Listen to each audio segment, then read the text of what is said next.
Hello my dear friends.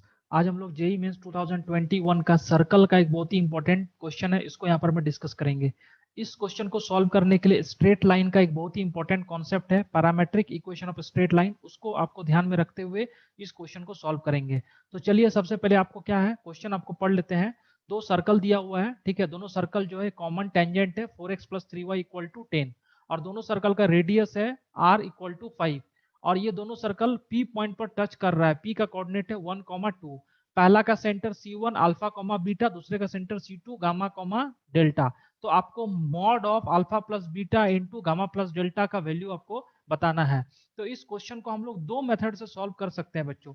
First method अगर हम लोग देखें, ठीक है ना, फर्स्ट मेथड हम लोग देखते हैं पैरामेट्रिक से। किससे देखते हैं? Parametric equation of straight line से। बहुत ही इंपॉर्टेंट टॉपिक है ये, इसको मिस मत करिएगा। Parametric equation of straight line, इसका इक्वेशन इस तरह से होता है कि अगर कोई स्ट्रेट लाइन मान लो एक पॉइंट x कॉमा, कोई भी पॉइंट x कॉमा y से पास कर रहा है, ठीक है ना, x कॉमा y जो वेरिएबल पॉइंट होता है, और कोई एक और पॉइंट इस पे ले ले x1 कॉमा y1, और इस लाइन का अगर स्लोप अगर आपको दिया हुआ थीटा हो, tan थीटा हो, तो इसका इक्वेशन लिखते हैं x minus x1 upon cos theta equal to y minus y1 upon sine theta equal to r, जिसमें r क्या है? x कॉमा y और x1 y1 के बीच का डिस्टेंस है। इसके बीच का क्या है? डिस्टेंस है। यानी आप ये बोल सकते हो कि ये कोई फिक्स पॉइंट है, ये कोई फिक्स पॉइंट है, और ये क्या है? वेरिएबल पॉइंट है। तो फिक्स पॉइंट से वेरिएबल पॉइंट का डिस्टेंस कितना है? r है। अब हो सकता है कि ये पॉइंट नीचे की तरफ भी r डिस्टेंस पे हो सकता है, तो यहाँ पर एक बार r का वैल्यू प्लस ले सकते हैं, एक बार r का वैल्यू क्या लेंगे? माइनस लेंगे, तो आपको दो पॉइंट इस तरह से मिलेगा। अब इसका यहाँ पर में क्या रोल है आप इसको समझिए। सबसे पहले ये जो p पॉइंट है, ठीक है ना, p पॉइंट है, यहाँ से 5 यूनिट डिस्टेंस इधर में C1 मिलेगा और 5 यूनिट डिस्टेंस पीछे में ये पॉइंट भी मिलेगा। यानी r का वैल्यू, r का वैल्यू जब इसके हिसाब से लेंगे, रेडियस तो पॉजिटिव होगा, लेकिन जब डिस्टेंस पे लगाएंगे तो r के दो वैल्यूज आ जाएंगे +-5। अब इसको कैसे लगाना है? सबसे पहले ऐसे सोचो कि for equation of C1 C2, ये लाइन का इक्वेशन निकालना है। तो हम लिख सकते हैं x माइनस x1, x1 कौन सा पॉइंट है? 1, 2 से पास कर रहा है, x minus x1 upon cos theta equal to y minus 2 upon sine theta equal to, यहां पर हम लिख सकते हैं +-5। क्यों +-5 इसलिए लिखा क्योंकि एक बार 5 यूनिट ऊपर की तरफ में एक पॉइंट मिलेगा, एक बार 5 यूनिट में नीचे की तरफ में दूसरा पॉइंट मिलेगा, ठीक है ना। क्योंकि 5 यूनिट डिस्टेंस P पॉइंट से ऊपर भी हो सकता है, नीचे भी हो सकता है, तो आपको दो पॉइंट चाहिए, दोनों के लिए एक बार प्लस लेना पड़ेगा, एक बार माइनस लेना पड़ेगा, ठीक है। आप बोलोगे सर यहाँ कॉस थीटा और साइन थीटा कैसे आएगा? कॉस थीटा और साइन थीटा यानी टैन थीटा है ना। तो सबसे पहले क्या करो, ये जो टेंजेंट, टेंजेंट का स्लोप कितना है? टेंजेंट का अगर हम लोग स्लोप देखेंगे बच्चों, तो टेंजेंट का स्लोप है आपके पास में, तो यहाँ टेंजेंट का स्लोप आपके पास -4/3 है।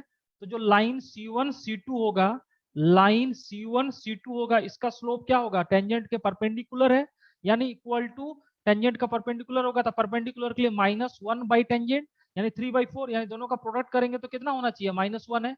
क्योंकि जब दो लाइन परपेंडिकुलर होता है तो m1 into m2 product of slope कितना होता है? -1।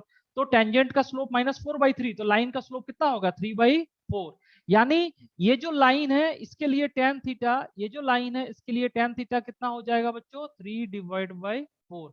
और जब tan थीटा 3/4 होगा तो यहां से आपको साइन थीटा लिख जाएगा, साइन थीटा इक्वल टू 3/5 और cos थीटा इक्वल टू कितना हो जाएगा? 4/5। अब आपको पैरामेट्रिक में sine theta cos theta put करेंगे तो एक बार x का दो वैल्यू मिलेगा, एक बार y का दो वैल्यू मिलेगा, एक बार अल्फा बीटा मिलेगा, ठीक है, दूसरा बार क्या मिलेगा? गामा और डेल्टा। तो रख देते हैं वैल्यू को, तो आपको हो जाएगा x इक्वल टू हो जाएगा 5 cos theta, x equal to +-5 cos theta, 5 cos theta +1 y equal to +-5 sin theta +1 5 sin theta +2 +2। तो यहाँ से क्या करेंगे, x का वैल्यू लिख देंगे, एक बार प्लस वाले को इक्वेट करिए, ये प्लस और ये प्लस को इक्वेट कीजिए, तो हो जाएगा 5 cos थीटा यानी 5 इंटू 4/5, यानी यहाँ से x का वैल्यू एक बार आ जाएगा 5 इंटू कॉस थीटा, यानी x का वैल्यू हो जाएगा 5 5 कैंसिल, 4 + 1 5, और y का वैल्यू इसी के लिए y का वैल्यू 5 इंटू 3, यानी यहाँ पर मैं 5 इंटू 3/5 यानी 5,5, यानी एक बार अल्फा कॉमा बीटा इसका वैल्यू हो जाएगा आपको 5,5। जब निगेटिव वाले को लेंगे तो x का वैल्यू हो जाएगा -5 cos थीटा, यानी -5 इंटू 4/5 + 1 इक्वल टू -3, और y equal to -5 sin theta हो जाएगा -5 इंटू 3/5 + 1 इक्वल टू -2, यानी गामा कॉमा डेल्टा इसका वैल्यू हो जाएगा -3, -2। तो आपको निकालना था, क्या निकालना था, आपको निकालना था mod of alpha plus beta, mod of alpha plus beta 5, यहाँ पर मैं 5 ± 5 sin थीटा +2, यहाँ पर में कितना हो जाएगा +2 हो जाएगा, तो यहाँ पर में -1, यानी गामा डेल्टा हो जाएगा -1।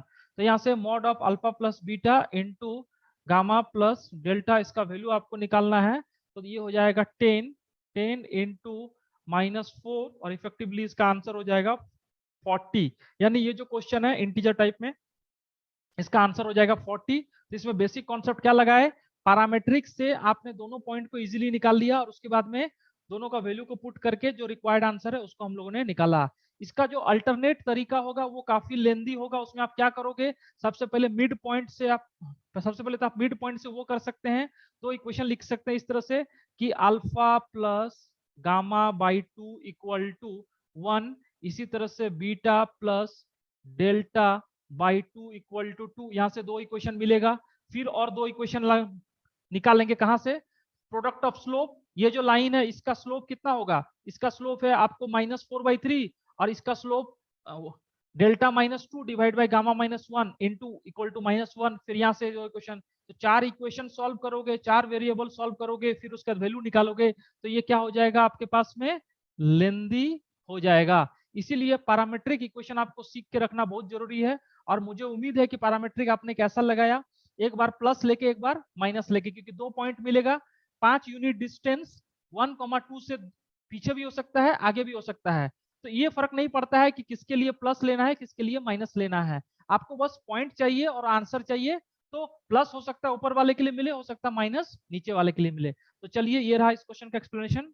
अगर आपको कोई डाउट है तो आप कमेंट्स में लिख के बताइए। मुझे उम्मीद है आपको ये सॉल्यूशन समझ में आया होगा। Thank you my dear friends.